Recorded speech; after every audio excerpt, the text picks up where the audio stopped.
नमस्कार साथियों, स्वागत है आप सभी का अंकित इंस्पायर्स इंडिया पर। मैं हूं अंकित अवस्थी। आप हैं मेरे साथ में एक ऐसी खबर पर चर्चा करने के लिए जो निश्चित ही आप सबके मन में बहुत पुराना याद करवाएगी। एक मामला जिस समय देश ने काले धन की लड़ाई में 500 और 1000 के नोट बंद किए थे। आज के सेशन में हम चर्चा करेंगे आरबीआई की एक ऐसी रिपोर्ट के बारे में जो कि हाल ही के दिनों में काफ़ी ज़्यादा एनालाइज की जा रही है, जिससे अंदाज़ा लगाया जा रहा है कि जिस सपने को लेकर के सरकार चलना शुरू हुई थी, हालांकि इस समय अपोजिशन नोटबंदी शब्द का कहीं जिक्र नहीं करता है, ना ही सरकार उसे अपनी उपलब्धियों में कहीं गिनाती है, लेकिन कुछ किए हुए काम हैं जो आपका पीछा जन्म जन्मांतर तक नहीं छोड़ते हैं। उन्हीं कार्यों को आज याद दिलाने के लिए हम आपके साथ एक सेशन लेकर आए हैं, जिसमें एक अखबार के द्वारा, दैनिक भास्कर अखबार है राजस्थान के अंदर, उन्होंने भी एक प्रॉपर एनालिसिस किया है इसके ऊपर और काफ़ी ज़्यादा आरबीआई की एक रिपोर्ट के अंदर एनालिसिस है इस बारे में। हम सारी चीज़ों का आज आपके साथ में रेफरेंस के रूप में जानकारी साझा करेंगे। और जानकारी ये है कि बैंकों को ही नहीं पता है कि 9.21 लाख करोड़ रुपया कहाँ है। उम्मीद ये की जाती है कि या तो लोगों ने अपने घर के अंदर तिजोरी में पैसा निकाल के रख लिया है, और या फिर वो कहीं ना कहीं किसी ऐसे बाबू के पास जमा है जो इत्र व्यापारी हो सकता है, या फिर सरकारी नौकरियों में धांधली के लिए पैसे कमा रहा होगा। चलते हैं इस सारे सेशन के अंदर, लेकिन पूरी यादें ताज़ा कराते हुए शुरुआत करते हैं आज के सेशन की। कुछ याद है आपको? वंस अपॉन ए टाइम 500 का नोट कुछ ऐसा हुआ करता था, फिलहाल श्रद्धांजलि की वेशभूषा में दिखाई पड़ता है। आपको याद होगा डिमोनेटाइजेशन देश के अंदर सबसे ज़्यादा सर्च किया हुआ गूगल का शब्द था, क्योंकि एक बार सरकार के द्वारा वर्ष 2016 के अंदर चल रही 500 और 1000 रुपए की लीगल टेंडर को डिबार कर दिया गया था कि भाई अब ये काम में नहीं आएंगे। प्रधानमंत्री नरेंद्र मोदी ने जब 500 और 1000 रुपए के नोट को इनवैलिड करार दिया था, उस समय अचानक लोगों में ऐसी क्यूरोसिटी क्रिएट हो गई थी, कुछ तो परेशान कि जो मेरे अकाउंट में पैसा रखा है अब ये नंबर 2 से नंबर 1 में कैसे बदलेगा। कुछ लोग इसलिए परेशान कि अब हमारा काला धन पता चल जाएगा। लेकिन बहुत से लोग उत्साहित थे, मेजॉरिटी उत्साहित थी इस बारे में कि अब जिनके पास भी बैंकों में पैसा जो नहीं है, जो इधर उधर दबा के रखा हुआ है, वो बैंकों तक पहुंच जाएगा, सरकार को पता चल जाएगा किसके पास कितना धन है। इस तरह से काले धन की हमेशा के लिए एकदम जड़ से ही समाप्ति हो जाएगी। लेकिन ऐसा हो ना सका। बारे में चर्चा करेंगे, लेकिन आपको याद दिलाने के लिए हमने आपके लिए वही एक ऐतिहासिक वीडियो सुरक्षित तरीके से प्ले करने का सोचा है। तारीख तो याद होगी, 8 नवंबर 2016, जब सबके कानों में एक आवाज गूंजी थी। याद दिलाएं। उनके प्रभाव की चर्चा ये कोई नई बात नहीं है, वर्षों से हो रही है। बहनों और भाइयों, देश को भ्रष्टाचार और काले धन रूपी दिमक से मुक्त कराने के लिए एक और सख्त कदम उठाना जरूरी हो गया है। आज मध्यरात्रि यानी 8 नवंबर 2016 की रात्रि को 12 बजे से वर्तमान में जारी 500 रुपए और 1000 रुपए के करेंसी नोट लीगल टेंडर नहीं रहेंगे। ये मुद्राएं कानूनन अमान्य होगी। 500 और 1000 रुपये के पुरानी नोटों के जरिए लेन देन की व्यवस्था आज नहीं होगी। काले धन और जाली नोट के कारोबार में लिप्त देश विरोधी और समाज विरोधी तत्वों के पास मौजूद 500 रुपये, 1000 रुपये के पुराने नोट अब केवल कागज के एक टुकड़े के समान रह जाएंगे। ऐसे नागरिक जो संपत्ति मेहनत और ईमानदारी से कमा रहे हैं, उनके हितों की और उनके हक की पूरी रक्षा की जाएगी। ध्यान रहे कि 100 रुपये, 50 रुपये, 20 रुपये, 10 रुपये, 5 रुपये, कुछ को तो देखकर ये लगा होगा कि भाई साहब ये दोबारा से तो अनाउंसमेंट नहीं हो गया है, हैं? खैर कोई बात नहीं, अभी वापस से ऐसा नहीं होगा, केवल वीडियो पुराना चलाया गया है। एनीवे, इस बारे में हम विस्तार से चर्चा करेंगे कि मोदी जी ने जो किया उसके बाद में क्या परिणाम निकले और कैसे हुआ, लेकिन उससे पहले आप सबके लिए एक जरूरी बात कर लेते हैं, और जरूरी बात है रोजगार की।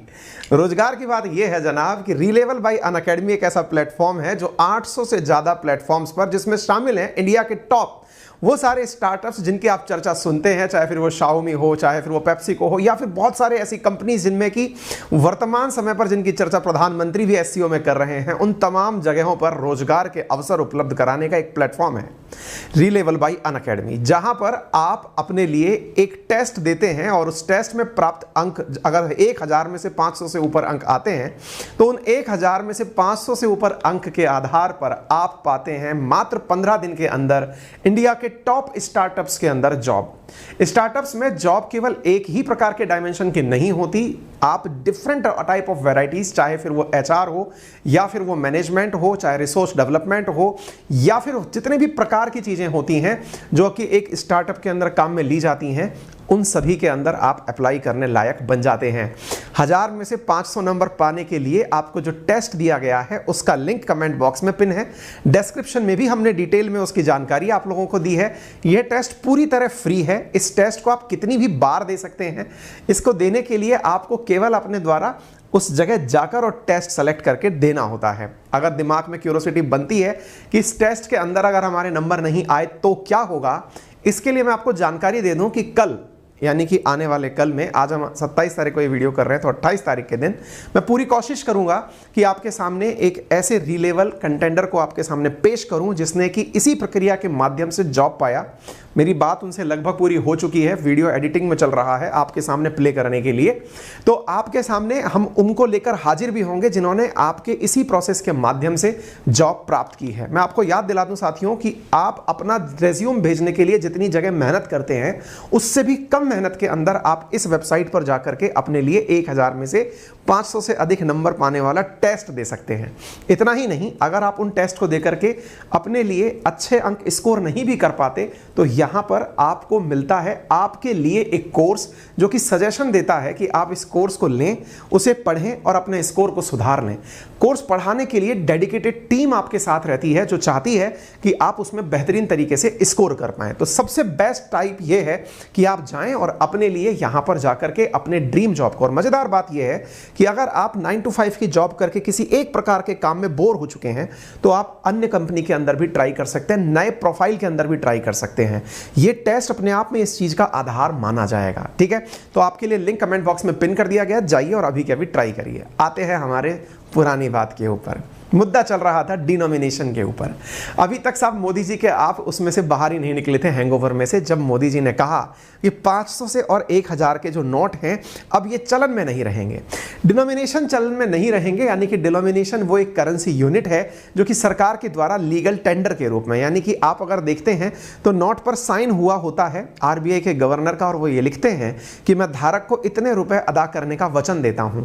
असल में जब सरकार ने यह कहा कि अब ये चलन में नहीं है, इसका मतलब यह है कि जो वचन है अब वो वचन नहीं रहा, मैंने वचन तोड़ दिया है। केवल इसका अर्थ यह होता है जब लीगल टेंडर को यानी डिनोमिनेशन को डिसकंटिन्यू किया गया, या ये कहिए कि जब नोटबंदी की गई थी। मेरे प्यारे साथियों, 2016 के समय केंद्र सरकार को पूरी उम्मीद थी कि भ्रष्टाचारियों ने जो अपने घर के अंदर 3 से 4 लाख करोड़ रुपए का काला धन जमा कर रखा है, वह काला धन अब धीरे धीरे बाहर आ जाएगा। नोटबंदी के समय जारी किए गए 500 और 2000 के नोटों से अब 9.2 लाख करोड़ रुपए गायब हो गए हैं, यानी कि ये पैसे सिस्टम में वापस लौटकर नहीं आए हैं। इसका मतलब क्या है, यही आज आप मेरे साथ इस सेशन में जानने वाले हैं। सरकार की उम्मीद थी कि लोगों के घर से पैसा निकलकर वापस आएगा, लेकिन पैसा आया भी, आकर के नए नोटों में तब्दील भी हुआ और वापस से वो चलन से गायब हो गया है। चलन से गायब हो गया है का मतलब है कि बैंक वालों ने वो पैसे इशू करने के बाद दोबारा नहीं देखे। हद तो इस बात की है कि सरकार को 2019 में रियलाइज हुआ कि भाई साहब अब हम लोग 2000 के नोट नहीं निकालेंगे, क्योंकि लोग इन पैसों को अपने घर में रखते हैं और ये चलन में वापस आते ही नहीं है। आपकी जानकारी के लिए मैं बता देता हूं, सामान्यतया जो नोट चलन में होता है, चलन का मतलब आपने कोई वस्तु खरीदी, उस पैसे को कहीं और मिला, वो किसी और से कुछ और खरीदा, इस प्रकार की जो चलन वाली मुद्राएं होती हैं, ये मुद्राएं चलते चलते लगभग 5 से 7 साल में इतनी गल जाती हैं कि आरबीआई इन्हें वापस मंगा करके इन्हें पूरी तरह से जला देती है, नष्ट कर देती है और फिर नए नोट छापती है। आश्चर्य की बात यह है कि 2000 के नोट लौट ही नहीं रहे हैं। आरबीआई ने कहा अब नहीं छापेंगे क्योंकि लोगों ने घर में स्टॉक कर लिए हैं। क्यों जनाब, घर में करेंसी को स्टॉक मतलब अपने पास में रख लेना, एक साथ एकत्रित करके रख लेना, क्या इनकम टैक्स का वायलेशन नहीं है? जी है। इसी कारण से मैं आपको यह तथ्य याद दिला रहा हूं कि अल्टीमेटली ब्लैक मनी होती क्या है। साथियों, हालांकि ब्लैक मनी की कोई एक स्पष्ट परिभाषा तो नहीं है कि हम ये कहें कि ये ब्लैक मनी है, लेकिन इन जनरल जो ब्लैक मनी की परिभाषा है वो कहा जाता है अनअकाउंटेड मनी, यानी कि अनडिस्क्लोज्ड इनकम और असेट जिसको कि टैक्स पर्पस के लिए यूज ना किया गया हो। देखिए, बहुत सारी मतलब कानूनों के अंदर ब्लैक मनी की अलग अलग परिभाषाएं हो सकती हैं, हर तरह से चीज को डिफाइन किया जाता है, लेकिन जो सबसे सामान्य परिभाषा है वो ये है कि जिसके ऊपर आपने टैक्स नहीं दिया। टैक्स आप कब देते हैं? जब आप अपने अकाउंट में पैसा रखते हैं, सरकार के सामने डिस्क्लोज करके रखते हैं कि ये रहा हमारा पैसा। सरकार उसको देखती है, काउंट करती है कि इतना पैसा आपने रखा है, इसमें से इतना तो हमारा बनता है। अब उसको काट पीट करके जो आपके पास बचता है वो व्हाइट मनी हो जाता है। लेकिन अगर आपने सरकार के पास दिया ही नहीं, यानी बैंक में दिखाया ही नहीं, तो वो ब्लैक मनी के अंदर कंसीडर किया जाता है। कहा जाता है कि ब्लैक मनी के सोर्सेज भी हमेशा संवेदनशील होते हैं। या तो आपने उस पैसे को क्राइम से कलेक्ट किया है, या करप्शन से कलेक्ट किया है, या बिजनेस से कलेक्ट किया है। इन तीनों ही जगह आपने उस पैसे को अकाउंट में इसलिए नहीं रखा क्योंकि आप टैक्स से बचना चाहते थे। देश में जिस प्रकार की टैक्सेशन व्यवस्था है, लगभग 40% के आसपास आपको इंक्लूडिंग जीएसटी और टैक्स, यदि आप 1 करोड़ से ऊपर अर्न करते हैं तो आपको लगभग 35 से 40% के आसपास अपनी कमाई में से सरकार को देना पड़ता है। लोग इसी से बचा करके तरीके निकालते हैं और उस धन को अपने पास एकत्रित करके रखते हैं। हालांकि कई बार क्राइम यानी कि करप्शन के आधार पर, जैसे मान लीजिए कि किसी को आपने एक्सटॉर्शन से पैसा लिया या फिर किसी से आपने रिश्वत के नाम पर पैसा लिया, उसे आप अकाउंट में रख नहीं सकते क्योंकि आप जस्टिफाई नहीं कर पाएंगे कि आपने किस लिए इस पैसे को लिया था, क्योंकि आपकी सैलरी इस बात को जस्टिफाई नहीं कर रही है। ऐसी स्थिति के अंदर यह माना जाता है कि जो डेवलपिंग कंट्रीज हैं उनके अंदर इनफॉर्मल सेक्टर का मतलब है जिनके बारे में, अब जैसे कंपनीज हैं ये फॉर्मल सेक्टर्स में आती है कि आपको पता है कि इतना काम करोगे इतना धन मिलेगा, लेकिन किसी ने पता चला दिवाली के दिन अपने पटाखे बेचने का काम ले लिया या किसी ने सजावट का काम ले लिया, जिनके बारे में सरकार के पास कोई भी क्लॉज बायलॉज नहीं बने हुए हैं, हालांकि पटाखे वगैरह के लिए बने हुए हैं। तो ऐसे सेक्टर के अंदर जो धन आता है वो सामान्यतः अकाउंटेड मनी के अंदर नहीं आता है, बहुत कम उसको अकाउंटेड मनी के अंदर रख पाते हैं, और ऐसी स्थिति में जब वो रेगुलेशन में नहीं आती तो वो ब्लैक मनी की परिभाषा में चली जाती है। रिजर्व बैंक की 2016-17 से लेकर के ताजा 2021-22 तक की अगर एनुअल रिपोर्ट्स की समीक्षा की जाए तो जानकारी के रूप में यह प्राप्त होता है कि 500 से और 2000 के जो कुल नोट है ना, वो आरबीआई के द्वारा 6849 करोड़ के करेंसी नोट छापे गए। एक मिनट, आपको यह बात मैं समझा दूं इस शब्द का अर्थ क्या है। 500 का 1 नोट, 2 नोट, 3 नोट, 4 नोट, ऐसे करके गिनते चले जाइए तो 500 के अगर 5 नोट हैं इसका मतलब हुआ 2500 रुपए। ऐसे ही 2000 के अगर 10 नोट हैं इसका मतलब हुआ 2 लाख रुपए। एग्जैक्टली यही चीज मैं आपको समझा, 2000 के 10 नोट हुए मतलब 20,000 रुपए। माफी चाहूंगा, थोड़ी गणित बिगड़ गई। ऐसी स्थिति में अगर हम नोट की संख्या काउंट करें तो 6849 करोड़ करेंसी नोट 500 और 2000 के छापे गए। कब से लेकर, मतलब 2016 से लेकर के 2021-22। इस समय को हम क्यों चर्चा में ले रहे हैं? हम इसलिए चर्चा में ले रहे हैं, 2 कारण हैं। नंबर 1, 16 से 22 के बीच में लगभग 6 साल हो चुके हैं। इतने दिनों में छपे हुए नोट वापस आ जाने चाहिए, क्योंकि आरबीआई का मानना है 5 से 7 साल के अंदर करेंसी जो है वो घिस जाती है और आरबीआई के पास में नया नोट छपने के लिए आ जाता है। लेकिन इस दौरान क्या हुआ वो हम आपके साथ आज के सेशन में चर्चा कर रहे हैं। मतलब यह है कि 6849 करोड़ के जो करोड़ नोट छपे उनका मल्टीप्लाई कुछ 500 के थे, कुछ 2000 के थे, मैं बताऊंगा। उन नोट में से 1680 करोड़ नोट, रुपए के नहीं, इनके अंदर 500 के भी कुछ हैं, कुछ 2000 के भी हैं, वो सर्कुलेशन से गायब हैं। इनकी अगर कुल वैल्यू निकाली जाए 500 और 2000 की मिलाकर के तो वो बनती है 9.21 लाख करोड़ रुपए।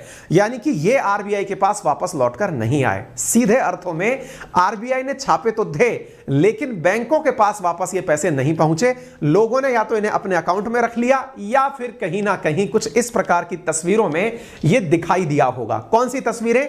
जैसे इत्र व्यापारी के पास 195 करोड़ रुपए का कैश मिला था। आपको याद होगी यह घटना जो कि 27 दिसंबर 2021 की है, उत्तर प्रदेश की एक घटना जिसमें एक इत्र व्यापारी के घर में 195 करोड़ कैश मिला। जरा विचार करिए यह पहुंचा कैसे होगा। मशीन ला करके पैसे गिनने के लिए लगाई गई थी। आप यहां पर देख सकते हैं 500 और 2000 के नोट बिछा करके रखे हुए हैं एक इत्र व्यापारी के घर में। हालांकि उस इत्र व्यापारी की अभी बहुत ज्यादा चर्चा कहीं मार्केट में हो नहीं रही है। इसके अलावा आपने हाल ही के समय पर यह तस्वीर भी देखी होगी, एक मंत्री थे वेस्ट बंगाल के पार्थ चटर्जी और उनकी करीबी थी अर्पिता मुखर्जी, उनके फ्लैट से लगभग 50 करोड़ का कैश मिला था। ऐसे ना जाने कितने लोगों के पास में ऐसी अनअकाउंटेड मनी अपने पास में रखी हुई है। चर्चा इसी बात की हो रही है कि यह पैसा निकल करके कहीं गायब तो नहीं हो गया। हम इस बात को और अच्छे से आपको समझा दें, जरा ध्यान से देखिएगा साथियों। 2000 के 54 करोड़ नोट गायब हुए हैं जिनकी वैल्यू है 1.09 लाख करोड़ रुपए। मैं आपको यहां पर कुछ तथ्यात्मक जानकारी देता हूं। 370 करोड़ 2000 के नोट 6 साल के अंदर प्रिंट हुए थे। नोटों की संख्या 370 करोड़ थी, 2000 के नोट छपे थे। इसमें से 54 करोड़ नोट गायब हैं। क्यों, कैसे कहा जा रहा है? 102 करोड़ नोट 6 साल में नष्ट किए गए। 268 करोड़ 2000 के नोट अभी सर्कुलेशन में होने चाहिए। 214 करोड़ नोट ही इस समय सर्कुलेशन में है। तो इन दोनों का जो अंतर है ना, दैट इज 54 करोड़। यानी सरकार के द्वारा इतने नोट सर्कुलेशन में निकाले गए, उसमें से इतने ही नोट अभी दिखाई पड़ रहे हैं बैंकों के पास। तो ये बाकी बचा 54 करोड़ नोट कहां गया? अगर 54 इंटू 2000 करते हो तो ये वैल्यू निकल कर आती है 1.08 लाख करोड़ रुपए। ये अभी बैंकों में नहीं है, यानी कि ये पता नहीं किसके पास कैसी हालत में है। कुछ लोग मानते हैं कि किसी ने अपने घर में रख लिए होंगे क्योंकि कैश घर में काम आता है। सरकार अगर इस बात से सहमत होती तो 2019 के बाद से 2000 के नोट की प्रिंटिंग पर रोक ना लगाती। आप में से कईयों को तो शायद ये पता ही ना हो कि 2019 के बाद से 2000 का नोट नहीं छपा है। इसके अलावा मैं 500 के नोट की भी बात आपको बताता हूं साथियों। 500 के 1626 करोड़ नोट गायब हैं जिनकी वैल्यू है 8.13 लाख करोड़ रुपए। 79 करोड़ 500 के नए नोट 6 साल में प्रिंट हुए थे। 208 करोड़ नोट इसमें से नष्ट किए गए क्योंकि घिस गए। अब उसके आधार पर आप इधर देख सकते हैं कि यहां पर 4555 करोड़ के नोट तो सर्कुलेशन में हैं, लेकिन 1626 करोड़ 500 के नोट सर्कुलेशन से गायब हैं। अगर इसकी कुल वैल्यू निकाली जाए तो 8.13 लाख करोड़ रुपए है। और ये इसी प्रकार के किसी इत्र व्यापारी के पास, जैसे 195 करोड़ किसी के पास, अगर 100-200 ऐसे इत्र व्यापारी हो गए तो सारा सेटल मामला हो जाएगा। आप सोच कर देख सकते हैं। कहने का सीधा सा अर्थ यह है कि जो करेंसी चर्चा में है वो चर्चा 500 और 2000 के नोट की है। और यह पहले भी सरकार इस बात से आश्वस्त थी कि यह काले धन के रूप में जमा की जाती है। आप यहां पर इन दोनों उदाहरणों से तो संतुष्ट होंगे। ना जाने कितनी ही ऐसी रेड हैं जो हम आए दिन सुनते हैं, लेकिन उनकी चर्चाएं हमने यहां पर नहीं की हैं। यह सब ब्लैक मनी के अंदर कहीं ना कहीं चलती जा रही हैं। साथियों, अब मैं एक तथ्य आपके सामने और रखता हूं। एक बार स्विस बैंक ने, आपको याद होगा जब मोदी जी चुनाव में आ रहे थे तो रामदेव बाबा के द्वारा एक तथ्य दिया गया था, फिर उसके बाद सरकार ने भी उसको काफी ज्यादा अपने द्वारा एंडोर्स किया था कि अगर काला धन वापस आ गया तो सभी के अकाउंट में फलाना फलाना इनकम हो जाएगी। आप कमेंट बॉक्स में बता दीजिए कि कितने रुपए किसके अकाउंट में आने वाले थे। तो जितनी अकाउंट में मनी आने की बात की गई थी उसके पीछे का आधार क्या था? उसके पीछे का आधार था 300 लाख करोड़ रुपए का। आपको मालूम होगा एक इस प्रकार की रिपोर्ट थी कि स्विस बैंक के अंदर भारतीयों के द्वारा लगभग 300 करोड़ रुपए, 300 लाख करोड़ रुपए जमा किए हुए हैं। अगर उसको हम जीडीपी के अंदर कन्वर्ट, मतलब डॉलर में कन्वर्ट करके देखें तो वो बनता है 4 ट्रिलियन डॉलर। इंडिया की जीडीपी अभी 3 ट्रिलियन डॉलर की है। सालाना हम 3 ट्रिलियन डॉलर मतलब पैदा करते हैं। 4 ट्रिलियन डॉलर हमारा स्विस बैंक में जमा है, ऐसा एक रिपोर्ट में कहा गया था। तो लोगों ने उसी के अंदर भाग भाग दे दा करके पैसे निकाल लिए थे कि इतने पैसे 15 लाख रुपए प्रत्येक खाते में आ जाएंगे। तो उस तरह से डेटा बाहर निकाला गया था। साथियों, ये सारी बातें जो है ना, यहां पर मैंने इंडियन ब्लैक मनी करके आप अगर विकिपीडिया पर ढूंढेंगे तो यहां मार्च 2018 का एक फिगर रखा जाता है जिसमें यह कहा गया था, एक न्यूज के अंदर कोट किया गया था, it was revealed that the amount of Indian black money currently present in Swiss and other offshore bank is estimated of around 300 lakh crore rupees, that is around 4 trillion US dollar. ठीक है, फिलहाल जो जानकारी है वो मैंने आपके सामने रख दी है। आरबीआई ने 2000 के नोट की प्रिंटिंग लास्ट 2 साल से नहीं की है। यह खुद न्यूज 2021 में निकल कर आई थी। थी, तो इसका अंदाजा आप निकाल सकते हैं कि 2019 से इन्हीं सब के चलते हुए नोट की छपाइयों पर रोक लगी हुई है।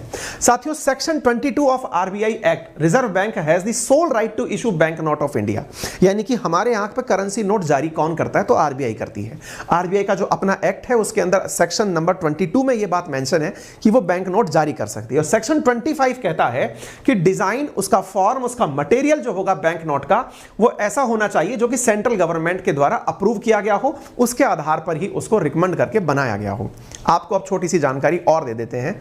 जानकारी इस बात की कि करेंसी नोट छपकर आप तक पहुंचता कैसा है, इसके बारे में कुछ यहां पर इन्फोग्राफिक्स हैं जो मैंने दैनिक भास्कर से आपके लिए लिए हैं, उसके बारे में मैं आपको बता देता हूं। तो सबसे पहले क्या होता है कि आरबीआई सेंट्रल बोर्ड और केंद्र सरकार की सलाह पर यह तैयार करता है कि हमें किस डिनोमिनेशन के कितने नोट छापने हैं। डिनोमिनेशन का मतलब 100 के कितने, 500 के कितने, 2000 के कितने, इस प्रकार के नोट कितने छापने हैं। जब यह बात डिसाइड हो जाती है तो उसके बाद आरबीआई के द्वारा नासिक, देवास, मैसूर और सालबनी, जहां पर आरबीआई के द्वारा बनाई गई प्रिंटिंग प्रेस है, वहां पर नोट छापने के ऑर्डर दे दिए जाते हैं। जब नोट की छपाई पूरी हो जाती है तो नोट बैंकों में बांट दिए जाते हैं और इसके लिए 19 शहरों में आरबीआई के करेंसी इशू ऑफिस हैं। यानी कि छपने के बाद में इन्हें 19 शहरों में जो आरबीआई के करेंसी इशू ऑफिस हैं वहां पर पहुंचा दिया जाता है और वहां से बैंकों की जो चेस्ट होती हैं, चेस्ट ब्रांच का मतलब होता है जहां पैसा इकट्ठा करके रखा जाता है बैंक में, वो 3054 चेस्ट ब्रांच हैं, वहां पर बैंकों को ये नोट दे दिए जाते हैं। उसके बाद बैंक नए नोटों को लोगों तक पहुंचाते हैं। हर विड्रॉल फॉर्म में जब आप फॉर्म भर के कहते हैं कि इतना पैसा हमें चाहिए, तो जरूरत के हिसाब से नए नोट जारी कर दिए जाते हैं। यह तरीका होता है आरबीआई के द्वारा आप तक नोट पहुंचाने का। ऐसी स्थिति में सर आरबीआई खुद यह मानती है कि 5 से 7 साल के अंदर लगातार हाथ से निकलते निकलते नोट घिस जाता है। उस नोट को वापस आरबीआई अपने पास मंगा लेती है और उसे डंप करके फिर नया नोट छाप देती है। अगर नोटों की छपाई की संख्या की मैं बात करूं तो आपके सामने कुछ तथ्य रखे गए हैं। 2016-17 में 2000 के 350 करोड़ नोट छापे गए थे, 500 के 726 करोड़ नोट छापे गए थे। 2019 के बाद से 2000 के 00 नोट छापे गए हैं। वही 500 के जो नोट हैं वो 1280 करोड़ नोट छापे गए 2021-22 के अंदर। कुल मिलाकर के इस समय इंडिया में 2000 के 370 करोड़ नोट प्रचलन में हैं। वहीं 500 के 6479 करोड़ नोट जो हैं वो इस समय चर्चा में है, तो मतलब सर्कुलेशन में है। इन्हीं नोटों में से जो संख्या गायब हुई है, जिन्हें आरबीआई इंतजार तो कर रही है कि भाई 2016 के बाद 1 2 3 4 5 6 साल हो गए, हम तो मानते हैं 5 से 7 साल में नोट वापस आ जाता है, वापस नोट नहीं आया है, नोट चला कहां गया। इसी से चिंता यह बन गई कि वो ब्लैक मनी बनकर किसी धन्ना सेठ के घर में सेट हो चुका है। यही कारण है कि आप इस तरह से अगर फिगरों को देखें तो 2000 के इसमें से 102 करोड़ नोट नष्ट किए गए, वहीं 500 के 298 करोड़ नोट नष्ट किए गए। तो भाई जो नष्ट हो गए उसके बाद के नोट सर्कुलेशन में भी नहीं है और घर में भी नहीं है, तो गए कहां। इस आधार पर ही यह बात निकल कर आती है कि 2000 के 54 करोड़ नोट गायब हैं, ऐसे ही 500 के 1626 करोड़ नोट गायब हैं। चोरी नहीं हुए हैं, बैंकों से चोरी नहीं हुए हैं। चोरी का मतलब यह है कि वो किसके पास हैं उनकी जानकारी सरकार के पास नहीं है। कहने का अर्थ यह हुआ कि लोगों ने अपने घर में धन रख लिया या ब्लैक मनी के रूप में किसी के पास चला गया, वो अभी तक नहीं पता है। इसका सीधा सा उद्देश्य या अर्थ निकलकर यह आता है कि सरकार ने जो प्रयास किए थे ना काले धन को रोकने के, कि नए नोट ले आओ उसके बाद हमें सब पता चल जाएगा, ऐसा हो ना सका। वो घुमा घुमा करके, क्योंकि लोगों ने बहुत सारे तरीके निकाल लिए थे। जितने भी ऐसे लोग थे जिनके पास में ऐसा धन था, उन्होंने बहुत सारे आधार कार्ड, फर्जी अकाउंट्स के माध्यम से खुद के पैसे को दूसरों को देकर के उसे अपने अकाउंट में मंगवा करके कितनी प्रकार की राउंड ट्रिपिंग की गई है आप बहुत ज्यादा। यही कारण था कि अपने जब देश में पूछा जाता है कि नोटबंदी सफल हुई या असफल, तो कहते हैं इंटेंशन तो अच्छा था, इंप्लीमेंटेशन बिगड़ गया। क्यों? क्योंकि सरकार ने सोचा तो सही नीयत से था, लेकिन इंप्लीमेंट होते होते उसके अंदर इतने सारे लूपहोल्स लोगों ने निकाल लिए थे कि उसका उद्देश्य पूरी तरह से पीट दिया गया था। जितने भी लोग काला धन रखे हुए थे, उन्होंने 100-200 लोग अपने पास ऐसे पकड़ लिए जिनके पास कोई भी करेंसी पहले से थी नहीं, उनको पकड़ा के 25-30 हजार रुपए बैंकों से बदलवा लिए और फिर से नए नोट अपने पास स्टोर कर लिए। यही कारण है कि सरकार अपनी उपलब्धियों में नोटबंदी को काउंट नहीं कराती है, क्योंकि इंटेंशन के साथ तो सही था, लेकिन जब उसका इंप्लीमेंटेशन हुआ तो ऐसा बिगड़ा कि वो आपके सामने सफलता के लिए सोपान नहीं बन पाया। खैर, उम्मीद है कि आप सभी साथियों को यह जानकारी अच्छे से समझ में आ गई होगी, और अगर यह बात समझ में आ गई है तो आपको यह बात भी जान लेनी चाहिए कि आज सरकार के पास में इस बात की भी जानकारी है कि जिस उद्देश्य से 500 और 2000 के नोट छापे गए थे, कुछ न्यूज चैनल्स के द्वारा तो यहां तक जानकारी दी गई थी कि इन 500 और 2000 के नोट में ऐसा चिप लगा हुआ है जिससे यह पता चल जाएगा कि किसी ने अपने अकाउंट में कहां पर नोट छुपा कर रखा है। बहुत सारी तरह की जानकारियां मार्केट में ऐसी फ्लोट हुई थी कि यहां से नोट के बारे में कहीं से भी दूर से पता चल जाएगा, रडार से पता चल जाएगा, सेंसर से पता चल जाएगा कि नोट कहां छुपे हुए हैं। ऐसा कुछ नहीं हुआ। फाइनेंशियल ईयर 2022 की जानकारी यह है कि 500 के फेक करेंसी नोट देश के अंदर 102% बढ़ चुके हैं। यानी कि जाली नोट बनना अभी तक बंद नहीं हुआ है देश में। जिस चीज के लिए, क्योंकि देखिए काले धन पर रोक लगे और जाली मुद्रा ना बचे, इसी के लिए यह सारा काम किया गया था। जाली नोट के बारे में अगर मैं आपको बात बताऊं तो साथियों, जिस साल नोट जारी हुआ था उसी साल जाली नोट मिलने शुरू हो गए थे। 2016 में 2000 के 638 और 500 के 199 नोट पाए गए थे। 6 सालों के अंदर अगर 2000 के 79,836 और 500 के 1.81 लाख नोट, जाली नोट तो आरबीआई के पास पहुंच गए। यानी कि आप इससे यह अंदाजा लगाइए कि उन नोटों को बैंकों ने जमा कर लिया, बैंक को भी नहीं पता था कि यह नोट जाली है। आरबीआई के पास जब वो डंप होने के लिए पहुंचे कि साहब इसे नष्ट करके नया नोट जारी कर दो, तब आरबीआई ने देखा भाई साहब ये क्या आ गया, ये तो पुराना नोट भी नहीं है, नया नोट भी नहीं है, ये किसी और भाई साहब ने प्रिंटिंग प्रेस लगा रखी है और वो नोट आ गया। यानी कि जाली नोट भी नहीं रुक पाया। तो ब्लैक मनी नहीं रुक पाई, जाली नोट नहीं रुक पाया। हां, फिर आप पूछेंगे कि फायदा क्या हुआ। नुकसान तो सबके सामने है, जो आपके सामने मैंने चर्चा कर दिया। फायदा जो हुआ उस पूरी प्रक्रिया के दौरान वो ये हुआ कि हमारे देश को डिजिटल इकोनॉमी में एंट्री के लिए एक बहुत शानदार कदम मिल गया। 2 इंसिडेंट ऐसे हुए, एक तो नोटबंदी और दूसरा कोरोना का काल, जिस समय लोग डिजिटल शिफ्ट बहुत तेजी से कर गए। आज अगर आप भीम ऐप को उठाकर, पेटीएम को या आप गूगल पे को उठाकर देखते हैं तो बिलियंस में, मतलब यहां पर आपको मिलियन बिलियन के अंदर आपको डाउनलोड्स मिल जाते हैं, जिससे यह पता चलता है कि लोगों ने बड़ी मात्रा के अंदर अपने आप को ऑनलाइन, जो कि नंबर 1 से काम कर रहे हैं लोग बाग हैं, उन्होंने अपने आप को ऑनलाइन डिजिटल इकोनॉमी के अंदर शिफ्ट किया। यही इसका एक सकारात्मक पॉइंट सबसे बड़ा है जिसको काउंट किया जा सकता है। बाकी गिनाने के लिए इसमें कुछ भी ऐसा सकारात्मक है नहीं। उम्मीद है कि आपको यह जानकारी पसंद आई होगी। अब आपने इतनी अच्छे से हमारी टीम की रिसर्च और ये सब सुन ही ली है, तो आप छोटा सा हमारे ऊपर भी एक, कहते हैं ना, उसको एहसान कर जाइए, और वो ये है कि इस वीडियो को अपने साथियों से जरूर शेयर कर दीजिए। पसंद अगर वीडियो आ गया है तो प्लीज़ इसे लाइक कर दीजिए, क्योंकि जितने लोग लाइव हैं उतने अभी लाइक भी नहीं हैं। आपका बड़ा हमारे ऊपर उपकार होगा अगर आप इस कार्य को करते हैं। और अगर आप चैनल पर नए हैं और आपने अभी तक सब्सक्राइब नहीं किया है तो हमारी मेहनत आप तक बहुत अच्छे से पहुंचे, इसके लिए उत्साहवर्धन के लिए आप अंकित इंस्पायर इंडिया को सब्सक्राइब जरूर कर लें। इस कंटेंट की पीडीएफ मैं अपने टेलीग्राम चैनल अंकित अवस्थी सर, जो कि एकदम ब्लू टिक लगा हुआ वेरीफाइड चैनल है, उस पर आपके साथ शेयर करूंगा। जीके भाई अंकित अवस्थी सर पर भी मैं आपके साथ में मेरा कंटेंट शेयर करूंगा। और हाँ, जैसे मैंने आपसे कहा कि री लेवल के अचीवर से कल मैं आपकी मुलाकात कराऊंगा, तो उसके लिए आप तैयार रहें। तब तक आप री लेवल का मैंने आपको लिंक पिन करके दे दिया है, आप वहां जाकर के उस टेस्ट को आप एक बार देख लीजिए। फिर मैं आपकी कल एक ऐसे व्यक्ति से मुलाकात कराने जा रहा हूं जिनसे आप बातचीत करके खुद से ये कैलकुलेट कर पाएंगे कि कैसे उन्होंने अपनी सफलता प्राप्त की। Thank you so much.